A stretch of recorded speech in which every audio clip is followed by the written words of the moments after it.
ایرانی‌ها یکی از تعطیلات عمومیشون ایام عید نوروز. Իրանցիները ընդհանրապես ճամփորդել սիրում են հատկապես նորուզյան ամանորի տոների առիթով եւ բնականաբար դրանցից մի մասն էլ նախընտրում են գան Հայաստան եւ այս գեղեցիկ եւ պատմական երկրում իրենց արցախորտը անցկացնեն.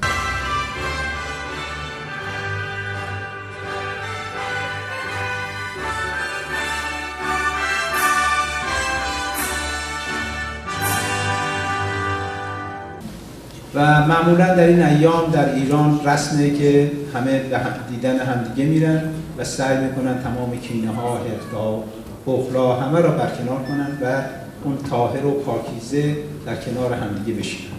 Իրանում երբ նորուզը ամանորը գալիս է, մարդիկ այցելում են միմյանց եւ շատ լավ առիթ է, որպեսզի մարդիկ մոռանան խռովությունները, անախորժությունները, քերը, ողը եւ շարունակեն խաղաղ ապրել կողք-կողքի. برنامه بسیار موفقیت‌آمیز براشون دارم. خدا پشت خانمان باشه. Մեկ անգամ եւս շնորհավորում եմ բոլորին եւ հույսով եմ, որ Մազյար համույթը շատ գեղեցիկ ծրագիր կունենա այս գիշեր։ Աստված ձեզ հետ։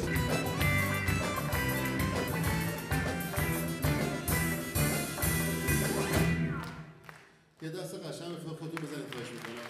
همه. 1 2 3 4 همه. ماشاءالله. ابر که چشمون تو رو بغض صدا میشکنه. اگر بوم تو